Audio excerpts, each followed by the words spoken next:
Back to the DJ sessions where we feature the best DJs from around the world. I'm your host, Darren.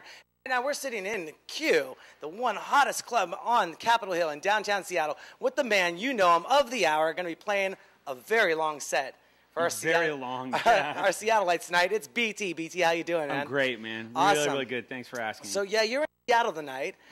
World tour, West Coast tour, U.S. tour. What's going on? What are you doing here? We're sort of ramping up now into a summer tour to support my new album for Armada. So, yeah, we're just getting started. I'm really excited about it. Now, is this the first date on the tour? Or it's sort of the third, I'd say. Yeah. So, awesome. Yeah. Now, is it U.S. only? You're going worldwide? We're doing some shows internationally, but we're doing a lot of domestic shows this summer, which is going to be a lot of fun. That works. Yeah. Well, I got some questions. I got to prick and prod you here. I can't wait. You know, what can we expect release-wise in the next coming months? Like, what can you tell us a little bit about it? Absolutely. New style, like more your traditional style of music, or? You know, what's really exciting for me about this album is, first of all, it's been 3 years since my last, I would call my last EDM album, which was These Hopeful Machines, which is my first Grammy nomination. It was a big deal for me, that record. Congratulations on that. Thank you, man. And in between then and now, I released 2 other albums. Both of them were experimental music. One is called If the Stars Are Eternal, So Are You and I, and the other one is called More So Sub Rosa, which is completely beatless. It's ambient music, basically. Okay. So this is really the first time that I've released some dance music in 3 years. Okay.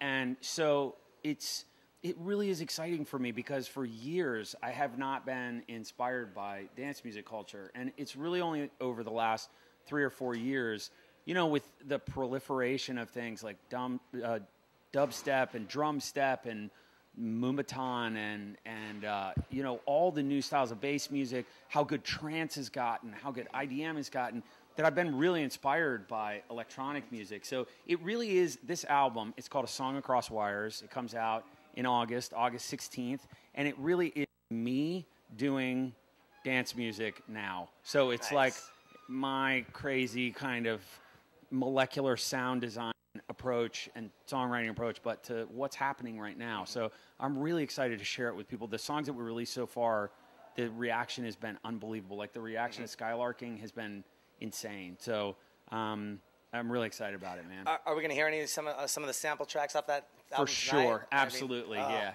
I was talking with Benny Benassi once backstage, and he goes, I like going out on the road. I like testing out my music. It's the best. On the crowds. It's the best. And seeing that reaction happen with a brand new song that they've never heard before. Yeah. And they just completely go ape shit, yeah, basically. And they're exactly. like, what was that? And everyone's trying to, Shazam it or find out what it is. Yeah, totally. Like, you're not going to find this one yet. Yeah. So, what would best describe you? A composer, live performer, producer, DJ, rock star? The 2 things that have really stuck, I think, with me are, because I adhere to kind of the EDM sort of disciplines and aesthetics, but I don't really come from that world. Like, I was a classical music brat. I was talking about that before. And so, composer has really sort of stuck with me. And also, too, because I write music for orchestra, for films, and that sort of thing. So I consider myself to be a composer. And then the other one that sort of stuck is a technologist, because oftentimes in my compositional workflow, there are things that I want to do that I cannot do with currently available methodologies, software, whatever. And so I have to make the things. And so, I guess 6-7 years ago now, I started Sonic Architects, my software company, and I sold Sonic Architects to Isotope 3 years ago, and we released Stutter Edit, and now Justin Bieber singing through it. And that's actually true. It's ridiculous. So I don't know how that happened, but anyway. They use the best tools. That's what happens, but man. Crazy. The best produce the best tools. Everyone else who wants to be the best tries to use them. It's insane, man. Yeah. I like Justin Bieber too, so certainly not slighting him. I just wasn't anticipating pop singers singing through this, this labor of love, sort of laborious piece of software that I spent years and years developing. So those are really the 2 things that have stuck: is composer and technologist. Awesome. And have you ever gotten scared when playing an event? I actually miss that feeling. I really do. I'm not even kidding. I remember being a kid. I love that question, too. I remember being a kid and the feeling that I would get before a piano recital when I was 5 or 6, and I had to play something that you know, I may have known really well, but on page 3, the 6th bar of this Chopin etude, I knew like the fingering of it was difficult or whatever, or had a lot of accidentals in it or odd meter, whatever it was. I miss that feeling of like you're kind of bricking it, standing there, and there's all these people, and you're like, am I going to mess up? And now just about everything that can happen on stage has happened to me, so I feel like it's just, you know, I'm just like, oh, whatever, okay. All right, the promoter's drunk girlfriend knocked the laptop off the stage, and there's 10,000 people standing here. Whatever, you know what I mean? And we'll start it again in a minute. It'll be even more fun when we restart. And it leads, you know what I mean? Yeah, it leads right into the next question. You know, what's the most difficult thing to deal with when you're out on tour? Is it the drunk promoter's girlfriend on stage, or that can be trying for sure? But I think probably, you know, the hard thing about being on the road is, for me personally, is if I'm not with my family, is being away from my family, and if I am with my family, is being away from the studio. So, you know, it's awesome being able to write music on a laptop, but there's nothing like sleeping in your own bed and working in your own studio, you know? So I know that feeling. We just moved into our new studios not too far from here, 5,000 square foot sound stage. Wow, and it's just great being there and working so much and just living and breathing your work. It's just an awesome feeling. Absolutely. You know, are there any secrets that you have on DJs that their fans don't know about? Anyone out there that you like? Oh, wow, this is a good question. I should have prepared for this one. I have secrets for everybody, man. I'm trying to think of who I should bust right now. We'll loop back on that one. I got too many. I get in a lot of trouble. How do you deal with the fame? I mean, you've been around. I've been listening to you. What was some okay, forgive me for pronouncing. Somnambulist. Yeah. I've been listening to you since then. Yeah. Just used to put that album in. You listen every night before I go out clubbing. That's awesome. Just rock it out. Just some awesome stuff. But how have you dealt with the fame over the lifespan of your career? You know, honestly, I've now at the point that I'm at in my career and doing this for as long as I have, I feel in this incredible position of being able to mentor to people that are coming up. Right? And counsel and advise them and talk to them about sound design, talking about being, you know, a high-functioning, you know, actual person that works in the arts. And, you know, amongst my peer group, you know, there are guys that, you know, sell out stadiums that are calling me and asking what sort of plugins I'm using. You know what I mean? And so I'm in this really unique position. And also, too, I've watched been involved in, from a historical vantage point, EDM since its inception in America. So I feel so lucky I'm kind of on a list of one. It was funny, my agent was saying this to me. She's like, there's no one that's been doing this as long as you have that makes relevant music besides you.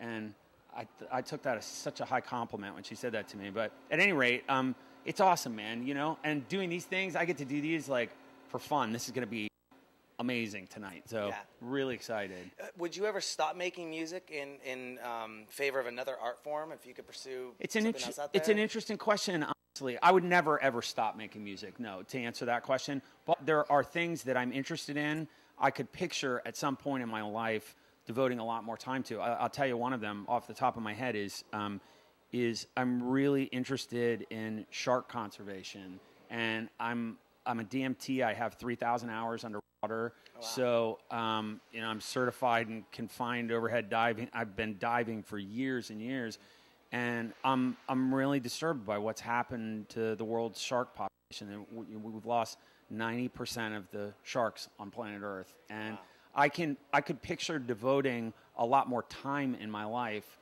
to working with some of the groups that I see doing activism and just out, you know, tagging sharks and stuff like that. You know, it's my favorite thing in the world to be with, aside from people that I love, are with sharks. Sharks. Yeah.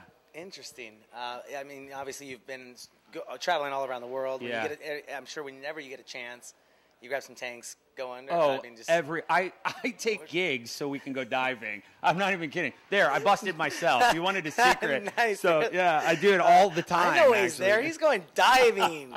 Yeah. We're like, Malaysia? Yeah, Sipadan. Yeah, let's do it, you know? So, yeah, scuba diving is just, that to me is more majestic, and I stood in some beautiful churches in my life, is more majestic than any cathedral I've ever stood in, or art museum, or forest.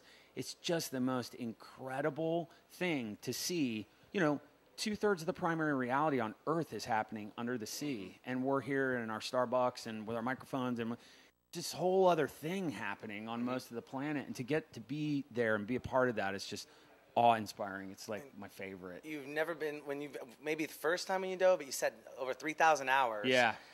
Never been afraid of losing a hand or a finger or a leg? No. My God, I have, and this is not bragging bravado either. I'll tell you, the first time I was ever with sharks, I was terrified. I was a kid that, I saw Jaws when I was a kid. And it's these kind of things, though, that I enjoy talking about, because our perception of sharks as these man-eating predators is just wrong. We kill on Earth almost 2 million sharks a year, and sharks attack fatally less than 50 people. That's a shocking statistic when you think about it. And so anyway, I was terrified when I first swam with sharks, to answer your question, and I remember it well. But I've hand-fed 14-foot lemon sharks, albeit with a chainmail glove, right? Okay. And I was scared too when I did that. I won't lie to you, but it was awesome doing that. So yeah, I love. They're just such conscious creatures. Being close enough to them to see their eyes when they're underwater is it's an awe-inspiring experience. Awesome. That sounds That sounds amazing. Going back to music, though, just a little bit. Who would be one vocalist that you would want to work with, like right now? Would love to work with next. Everyone you've worked with. I can answer that. Okay. Someone that whose voice I love is Richard Bedford, that sings for Above and Beyond, and so we actually have started working on something right now. So yeah, I love his voice. I love the Above and Beyond guys too, and Andrew Bayer. I know since I gave Andrew a kick in the butt and sent him to work with my professors at Berkeley. So, and now he works at the Above and Beyond guys. So I love that whole little family of people. They're great, and I'm really excited to be doing something with Richard. He's got an amazing soulful voice. Awesome.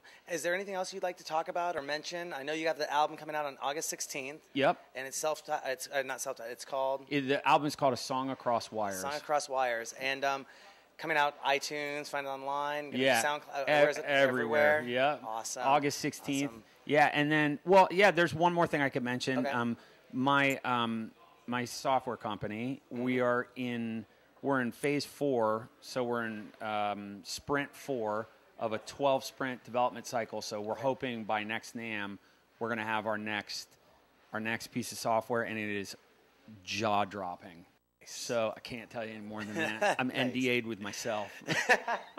I know how those work. I got 7-page NDAs for my television crew. So where can people find out more information about you and what you got going on? I think the best way to find out information about me is follow me on Twitter, honestly, because I'm just talking like a lunatic on Twitter all the time about whatever. Yeah, So. I just recently was taught by somebody how to use Instagram. Oh, and yeah. a hashtag with Instagram. So Yeah. take a couple pictures of you tonight and Cool, man. send it out to all my friends and tag it BT. And That's they'll be like, sweet. we're in Seattle. Seattle BT, what's going on? So same thing with Twitter, though. Hashtag, but follow you on Twitter. What's your Twitter feed? It's BT. Yeah. Lucky you. It's BT. And you can even get a hashtag or Twitter name with 2 letters in it anymore. I'm one of those weirdo early adopters. I was in the first Nice. 500 accounts. Oh.